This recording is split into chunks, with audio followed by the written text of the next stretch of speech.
A'udzubillahi minasyaitonirrajim. Bismillahirrahmanirrahim. Wassalatu wassalamu ala Rasulillah wa ala alihi wa sahbihi wa man wala. Rabbi shrah li sadri wa yassir li amri wahlul 'uqdatam min lisani yafqahu qawli. Jumat Mubarak Ibu-ibu, Bapak-bapak pengajian KGRI yang dirahmati Allah. Assalamualaikum warahmatullahi wabarakatuh. Alhamdulillah wa syukurillah. Allah Subhanahu wa taala telah mengizinkan kita untuk kembali kepada kajian surat Al-Kahf. Insya Allah pada kesempatan ini kita akan membahas ayat ke-106 hingga penutup surat Al-Kahf, yaitu ayat ke-110. Alhamdulillahirabbil alamin. Mari ibu-ibu, bapak-bapak pengajian KGRI yang dirahmati Allah, kita membahas ayat tersebut dan bersama-sama. A'udzubillahi minasyaitonirrajim. Bismillahirrahmanirrahim. Dzalika jazaa'uhum jahannamu bima kafaru wattakhadhu ayati wa rusuli huzwa. Innal ladzina amanu wa 'amilus solihati kanat lahum jannatul firdausi nuzula. Ibu-ibu, bapak-bapak pengajian KGRI yang dirahmati Allah, Allah SWT selalu dalam firman-Nya, dalam Al-Quran, selalu setelah topik mengenai jahanam, selalu diikuti topik mengenai jannah. Jahanam, jannah, neraka, surga. Setelah membicarakan orang-orang yang kafir, selalu membicarakan orang-orang yang beriman. Ya, dan ini ada hikmahnya, ibu-ibu, bapak pengajian KGRI yang dirahmati Allah. Allah SWT menginginkan kita untuk selalu optimis. Ya, jika selalu dibicarakan mengenai neraka, kita bisa pesimis. Ya, tidak ada harapan. Manusia itu tempatnya bersalah. Kalau terus-terusan kalau yang diceritakan hanya yang neraka, jahanam saja, kita akan pesimis karena tanpa rahmat Allah sudah jelas di mana akhir kita. Ya, nah, tetapi Allah SWT selalu memberikan janji akan jannah dan surga keimanan, ya, bagi orang-orang yang beriman. Ya, nah disinilah kita lihat di ayat ke-106, ya, di mana Allah SWT menyebutkan demikianlah balasan mereka itu neraka jahanam, ya, dzalika jazaa'uhum jahannam, karena kekafiran mereka, ya, bima kafaru wattakhadzu ayati wa rusuli huzwa, maaf, dan karena mereka menjadikan ayat-ayatku dan rasul-rasul sebagai bahan olok-olok. Ya, ayat berikutnya seperti kita barusan sampaikan, innalladzina amanu wa amilus solihat kanat lahum jannatul firdausi nuzula. Begitu. Allah SWT berikutnya langsung menyebutkan mengenai orang-orang yang beriman dan beramal soleh dan jannah, memberikan kepada kita suatu harapan, ya, untuk kita lebih bersemangat untuk menjadi golongan yang beriman dan beramal soleh. Dan ibu-ibu, bapak-bapak pengajian KGRI yang dirahmati Allah, lebih dari 70 tempat, lebih dari di 70 tempat dalam Al-Quran, Allah SWT selalu mengikut sertakan atau selalu menggabungkan, selalu menyebutkan dua ini bersama-sama, ya, wa amanu wa amilus solihat, beriman, beramal soleh. Pelajaran penting ibu-ibu, bapak-bapak pengajian KGRI, ya, di sini. Iman tidak ada artinya dalam konteks ajaran Islam tanpa diikuti dengan amal soleh. Ya. Seringkali kita melihat yang penting iman kita ada di sini. Ya. No, iman ada di sini. No, harus ditunjukkan. Ya, harus dimanifestasikan keimanan tersebut. Ya, selalu lebih dari 70 tempat di Al-Quran. Innalladzina amanu wa amilus solihat.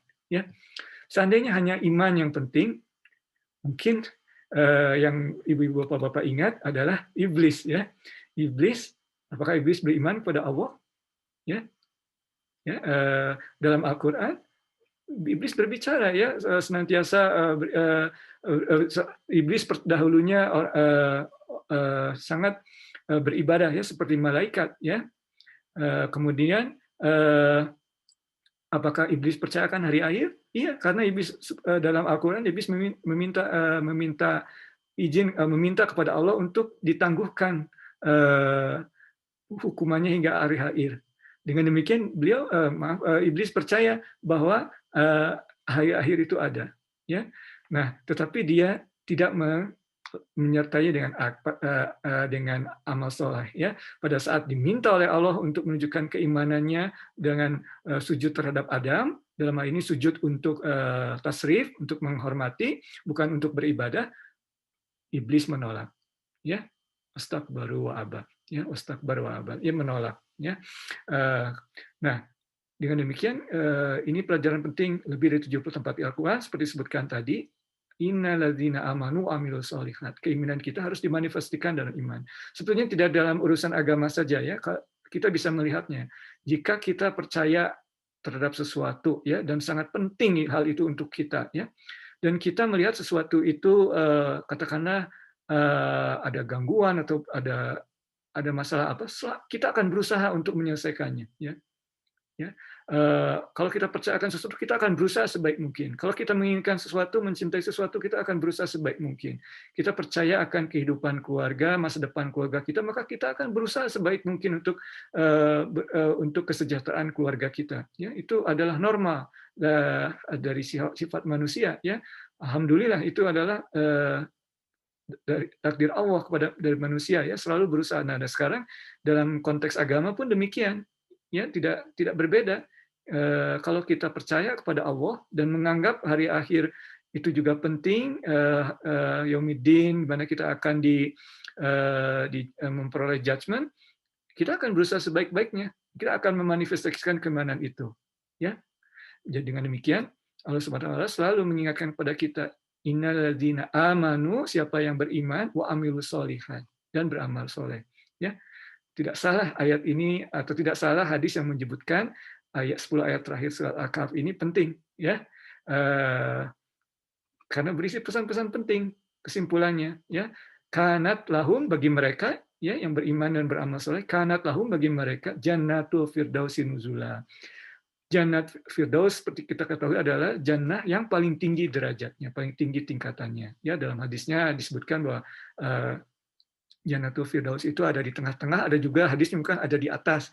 Dengan demikian kita dapat menyimpulkan bahwa jannah itu seperti piramid, ya, karena yang paling tinggi dan ada di tengah-tengahnya itu yang paling tinggi itu ada di tengah-tengah, ya, seperti piramid, ya. Tetapi ada juga yang menarik di sini, ibu-ibu, bapak-bapak pengajian Kagaring dirahmati Allah.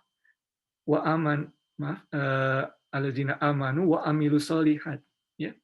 Nah, pertanyaannya, apakah orang-orang yang beriman dan beramal soleh semuanya akan mendapatkan Jannatul Firdaus? Tidak, ya, karena jannah itu bertingkat-tingkat, tetapi Allah Subhanahu wa taala dalam ayat ini tidak spesifik, ya, tidak general. Maaf, tidak spesifik dalam arti general, amilu solihat, ya, beriman beramal soleh, bagi mereka Jannatul Firdaus. Apa maksudnya di sini? Padahal kita tahu bahwa jannah itu bertingkat-tingkat, ya, dan tidak ada yang spesial, sepertinya tidak ada yang spesifik, ya, amanu wa amilu solihat.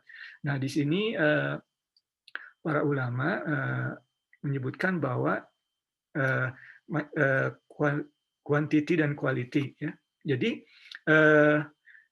orang-orang yang memperoleh Jannatul Firdaus ini tidak hanya kuantitinya saja, ya, tetapi kualitinya juga sudah baik, ya, kualitinya sudah baik. Nah, Imam Hasan Al Basri radhiyallahu anhu, seorang tabiin, pernah menyebutkan bahwa Abu Bakar radhiyallahu anhu tidak lebih baik dari kalian dari sisi dari jumlah amal baiknya, ya, dalam hal ibadahnya. Nah, maaf, ya, di sini disebutkan, ya, Imam Hasan Basri ini tabiin, ya, jadi beliau berbicara kepada tabiin, ya, yang mereka ibadahnya taat, ya, salat tahajud tiap malam dan sebagainya. Jadi bukan berbicara kepada kita, ya, kalau kita tentunya jauh dari sisi kuantitas pun kalah dengan Abu Bakar As-Siddiq, ya. Nah, tapi di sinilah, ya, jadi pada suatu saat tertentu kita harus istilahnya clock in quantity juga, ya, karena kita harus membiasakan. Tetapi pada saatnya nanti ada suatu tingkat di mana kita tidak bisa lagi, ya, katakanlah seberapa banyak kita bisa bersedekah. Kita juga ada kebutuhan hari-hari. Seberapa banyak kita akan membaca Quran satu hari hanya 24 jam, ya, dan sebagainya dan sebagainya. Jadi ada suatu tempat, ada satu poin ya, dan tiap orang berbeda-beda poinnya, di mana saat itu kita hanya dapat meningkatkan dengan kuantitas kita ya, dan disinilah orang yang kuantitas dan kualitasnya pun lebih baik dari kuantitasnya ya, maka mereka lah yang akan mendapatkan Jannatul Firdaus ya. Mari kita melanjutkan dengan ayat berikutnya. Khalidina fiha la yabghuna anha hiwala.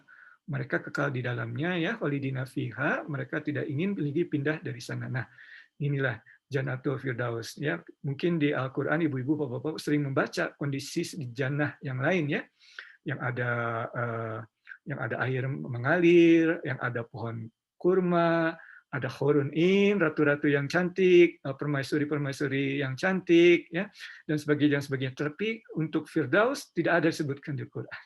Ya, di Quran disebutkan bahwa Jannatul Firdaus itu seperti sesuatu yang mata tidak pernah melihat, telinga tidak pernah mendengar, dan pikiran yang tidak bisa mengkonsif, tidak bisa membayangkan. Jadi sangat tidak terbayangkan bagaimana ya di sana, tidak bisa tertuliskan seperti yang disebutkan tadi ya, air mengalir dan sebagainya, karena Jannatul Firdaus itu tinggi. Dan satunya lagi di sini, mereka tidak ingin pindah dari sana. Nah, ibu-ibu bapak pengajian Kagari, inilah istilahnya karakteristik dari kenikmatan jannah ya. Kalau di dunia ya, misalnya kita ingin katakanlah mobil yang bagus ya, kita sudah membayangkan ingin mobil ini, mobil itu. Pada akhirnya kita memperoleh mobil tersebut, bisa membelinya.